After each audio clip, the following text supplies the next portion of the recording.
हम पढ़ रहे थे बच्चों एस्टेट के लिए, जिसमें हम पीजीटी बायोलॉजी हम पढ़ रहे हैं। हमने जो चैप्टर है इवोल्यूशन वो पिछले वाले लेक्चर में कर लिया था।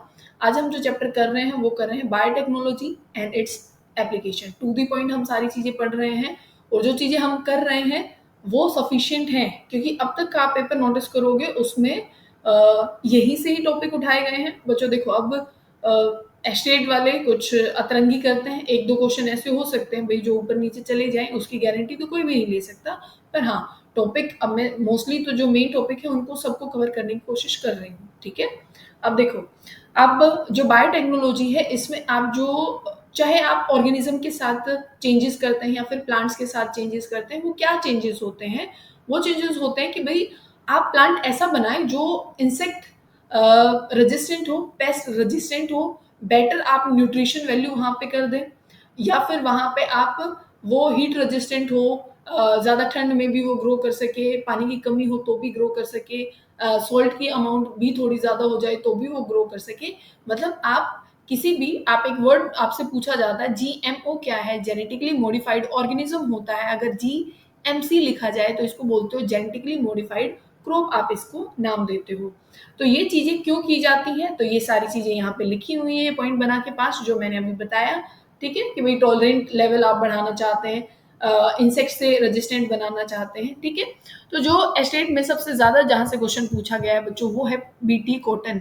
इसको जितनी बार आप ज़्यादा बार पढ़ेंगे उतना ज़्यादा फायदा है। तो बीटी कॉटन से बहुत बार क्वेश्चन पूछे गए हैं। तो बीटी क्या है बच्चों? ये है बैसिलस थ्रियोजेनेसिस। क्या है? ये है, ये बी है ना, ये बैसिलस थ्रियोजेनेसिस आप इसको बोलते हो बीटी को। ठीक है, ये एक बैक्टीरिया है वैसे तो। ठीक है, ये क्या काम आता है? वैसे तो ये काम आता है कि मतलब जो ये बैक्टीरिया होगा वो किल कर सकता है इंसेक्ट्स को। ठीक है, जिसको आप आर्मी वर्म के नाम से जानते हो। ठीक है, क्योंकि जो बैसिलस थ्रियोजेनेसिस है ये बीटी टॉक्सिन रिलीज करता है। ठीक है, अगर ये प्लांट में होगा तो इनएक्टिव होगा, जैसे ही वो क्या होता है, एक्टिवेट हो जाता है। कौन सी पीएच से? एल्कलाइन पीएच से बच्चों। किससे? एल्कलाइन पीएच से वो एक्टिवेट हो जाता है, जो कि इंसेक्ट के गट में होती है। ठीक है, जैसे इनएक्टिवेट टॉक्सिन होता है एल्कलाइन पीएच में जाके, जो कि किस में होती है? गट ऑफ इंसेक्ट, वो एक्टिवेट हो जाता है और जिसकी वजह से वो जो इंसेक्ट है वो क्या हो जाएगा, उसकी डेथ हो जाएगी, वो खत्म हो जाएगा। ठीक है, फिर आप इसमें अगर बात करते हैं कि किसकी वजह से, वो जीन कौन सा है जिसकी वजह से मतलब भाई ये आप जो बीटी टॉक्सिन है वो बनता है, तो क्राइजीन होता है बच्चों। कौन सा होता है? क्राइजीन होता है। जैसे ये लिखा हुआ यहाँ पे कौन सा होता है? क्राइजीन होता है। अब क्राइजीन 1 होगा, क्राइजीन 2 होगा और क्राइजीन, देखो किस तरीके से वो भी लिख देते हैं। देखो, क्राइजीन 1 एसी होता है, क्राइजीन 2 एबी होता है और एक क्राई 1 एबी होता है। तीन तरीके के होते हैं क्राइजीन। एक तो 1 एबी होगा, एक क्राइजीन क्या होगा, 2 होगा, एबी ही नेचर का, एक क्राइजीन 1 होगा पर एसी नेचर का होगा। ठीक है, ये किसके लिए हार्मफुल होता है क्राइजीन 1? ये कोर बोरर जो अपने इंसेक्ट्स हैं उनके लिए हार्मफुल होता है, उनको ये खत्म कर देता है। ठीक है ना, तो इसी वजह से आपको ये याद रखना है। और जो क्राइजीन 2 एबी है और क्राइजीन 1 एसी है, ये किसको खत्म कर देता है? कॉटन जो बल वोम होता है ना, उसको ये खत्म कर देते हैं, मतलब उनके लिए हार्मफुल होता है। ठीक है ना, ये रहा यहाँ पे, ये इसको कंट्रोल करने के लिए काम आते हैं। ठीक है, ये सेकंड वाला मैंने एबी वाला बताया था, ये कॉर्न बोरर के लिए होता है और ये कॉटन बुलवॉर्म्स के लिए होता है। ठीक है ना, तो ये अपने प्लांट्स में इंट्रोड्यूस किए जाते हैं, जिसकी वजह से जो ऑर्गेनिजम्स हैं जो कि हार्मफुल होते हैं वो क्या हो जाए, वो डैमेज हो जाए। अब आपको क्या चीज़ ध्यान रखनी है बच्चों, जो बीटी होता है, ये जो आप बीटी टॉक्सिन की बात कर रहे हैं, ये किस किस को किस किस चीज़ के लिए हार्मफुल होता है, किन किन ऑर्गेनिज्म के लिए, वो भी आपको ध्यान रखने हैं। कौन कौन से होते हैं बच्चों? लेपिडोपेट्रन्स होते हैं जिसमें आर्मी वोम आता है, सीलियोपेट्रन्स होते हैं जिसमें बीटल्स आती हैं और डाइपेट्रन्स होते हैं जिसमें फ्लाइज और मॉस्किटो आते हैं। मतलब ये कैटेगरी हो गई, इसमें ये वॉर्म आता है, ये कैटेगरी हो गई, इसमें बीटल्स आती हैं, ये कैटेगरी हो गई और इसमें मॉस्किटो और फ्लाइज आती हैं। ठीक है, तो आप ये भी याद रख सकते हैं कि भाई बीटी एक तो हमने कॉटन में बोला। ठीक है, बीटी कॉटन मतलब क्राइजीन डाल दिया जाता है कॉटन में, तो वहां पे हम, और ये क्राइजीन किस में था? इस बैक्टीरिया में था। ठीक है ना, तो ये चीज भी आपको अब नेक्स्ट टॉपिक क्या है बच्चों, आरएनए इंटरफेरेंस है। आप इसको ये भी लिखते हैं आरएनए आई के नाम से लिख दिया जाता है। इसमें क्या है वो भी देखो, एक तरीका आप बोल सकते हैं डिफेंस मैकेनिज्म का। किस चीज में देखा जाता है कि एक निमेटोड है मेलिडोगाइनी इनकोग्निशिया, ठीक है। ये एक निमेटोड होता है बच्चों, और ये किसको इन्फेक्ट करता है, root of the tobacco plant. क्या है, root of the tobacco plant को ये इन्फेक्ट करता है। इसकी इन्फेक्शन रोकने के लिए आप आरएनए इंटरफेरेंस का यूज करते हो। इसकी इन्फेक्शन रोकने के लिए किसका यूज किया जाता है, आरएनए इंटरफेरेंस का।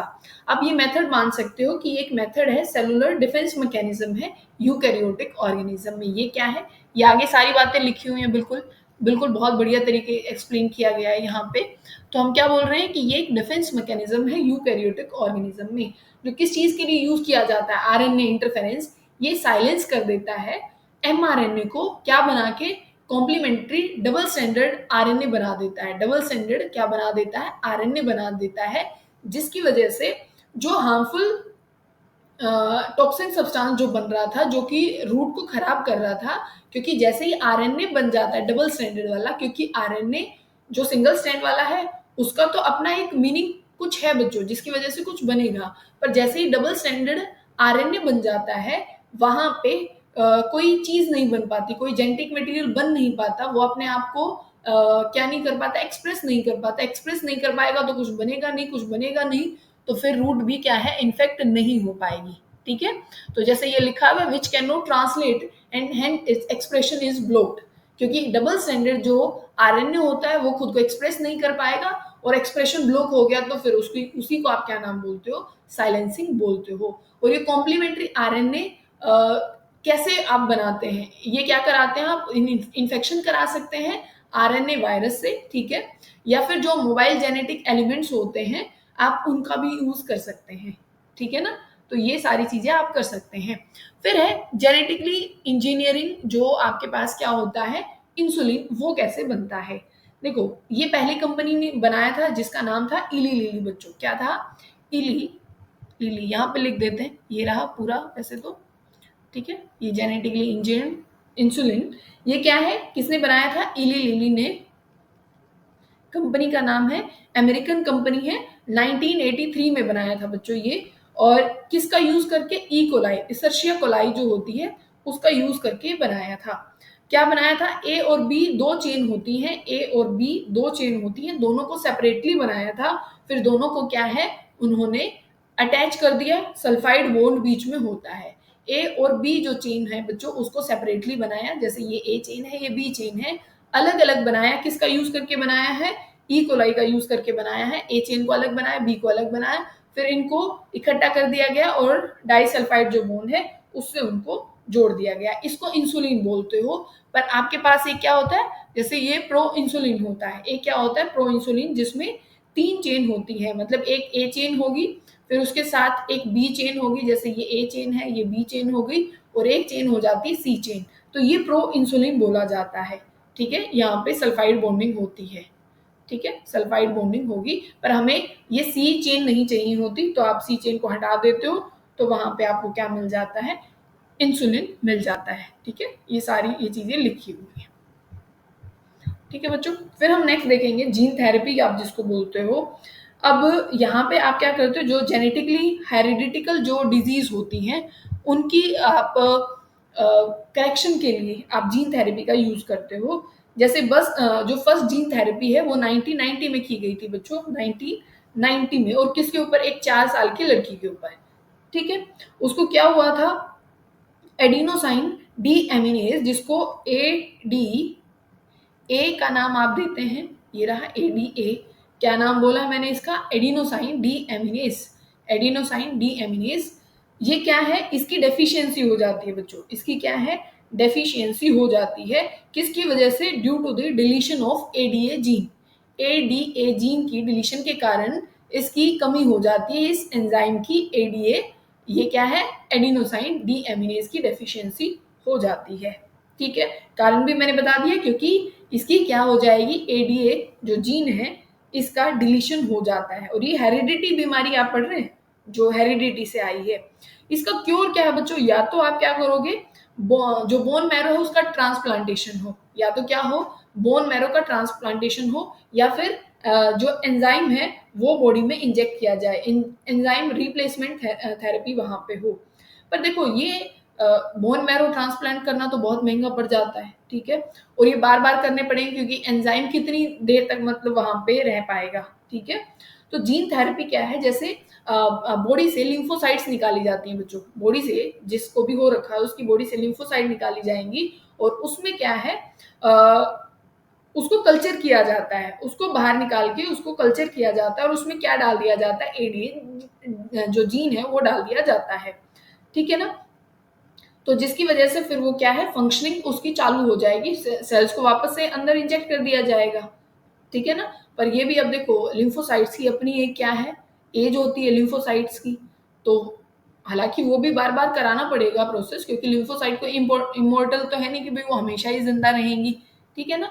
पर ये ज्यादा कारगर मेथड है कंपैरिजन टू और जो सारी चीजें हैं, ठीक है ना।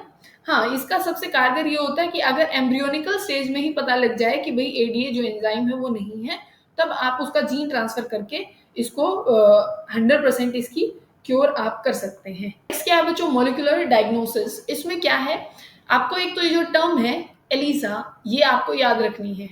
इससे जो एड्स है जो बीमारी उसको डिटेक्ट किया जाता है इस प्रोसेस से, इसको क्या बोलते हैं, एंजाइम लिंक्ड इम्यूनोसॉर्बेंट एसे।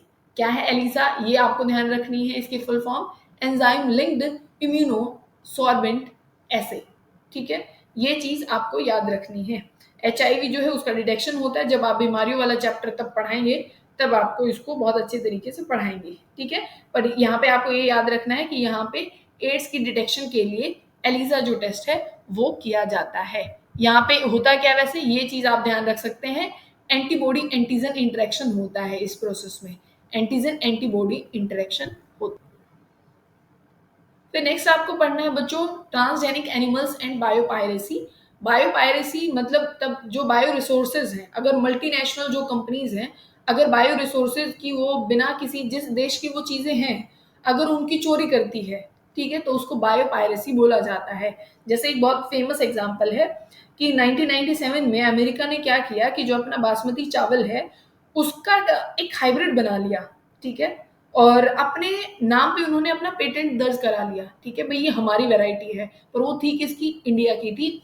तो फिर होता क्या है कि हम बिना उनकी अनुमति के, उनके बिना परमिशन के हम बासमती पे कोई भी बायोटेक्नोलॉजी का या फिर कोई भी आप उस पर एक्सपेरिमेंट नहीं कर सकते बिना उनकी परमिशन के, ठीक है। तो ये तो चोरी हुई ना, तो इसी को आप क्या बोलते हो, बायोपायरेसी। था तो हमारा पेटेंट उन्होंने दर्ज करा लिया, तो ये तो कोई बात नहीं हुई। तो इन पे भी मतलब जैसे पुलिस और ये सब कुछ होती हैं, तो इन पे भी होता है कि आप किसी की भी ऐसे ही चोरी नहीं कर सकते, आपको फिर उसका भी जुर्माना लगेगा, मतलब यहाँ भी कॉपीराइट होता है कि भाई ये चीज हमारी। बात कर रहे हैं बच्चों ट्रांसजेनिक एनिमल की, जिसमें आपको पता है 95% जिसको जिसका डीएनए चेंज किया गया है बार बार, वो है चूहा, ठीक है। पर एक आपको जो बहुत काम का पढ़ना है, आपको पता है कि एक ट्रांसजेनिक एनिमल जो गाय को ट्रांसजेनिक किया गया था जिसका नाम रोजी रखा गया था बच्चों। वैसे तो आपको पता है रेड को भी चेंज किया गया, रैबिट को भी, पिग्स को भी, शिप को भी, काउ को भी, जिसमें एग्जाम्पल जो फेमस है जहां से क्वेश्चन आ सकता है, रोजी उसका नाम था, ठीक है। प्रोटीन रिच मिल्क उसका था, 2.4 ग्राम आप यूं लगा लीजिए वो दूध देती थी, और उसमें क्या था, अल्फा लेक्टा एल्ब्यूमिन, ठीक है, अल्फा लेक्टा क्या था बच्चों, अल्फा लेक्टा एल्ब्यूमिन। और वो किसके लिए था, जो बच्चे भाई जिनकी मदर हैं ऐसी कि जो दूध नहीं पिला सकती, तो उनके लिए भाई जो गाय है उसको ट्रांसजेनिक किया गया, जिसकी वजह से मतलब वो अवेलेबल करा सकते हो आप, तो इसी वजह से ये फायदेमंद होता है, ठीक है। फिर जो है आप ट्रांसजेनिक एनिमल्स का यूज कर सकते हैं वैक्सीन टेस्ट करने के लिए, जैसे ट्रांसजेनिक जो चूहा है उसका यूज किया जाता है, या बंदरों का आप यूज कर सकते हैं, ठीक है, क्योंकि सेफ्टी बहुत ज्यादा हो जाती है। अगर आप डायरेक्टली ह्यूमन पे करेंगे तो फिर आपको बताइए कि बहुत ज्यादा प्रॉब्लम हो सकती है। फिर एक आपको टर्म याद रखनी है बच्चों, यहाँ पे GEAC इसको बोलते हो, genetically engineering approval committee, genetic engineering approval committee आप इसको बोलते हो। और GMO मैंने आपको बता ही दिया था, जेनेटिकली मॉडिफाइड ऑर्गेनिज्म।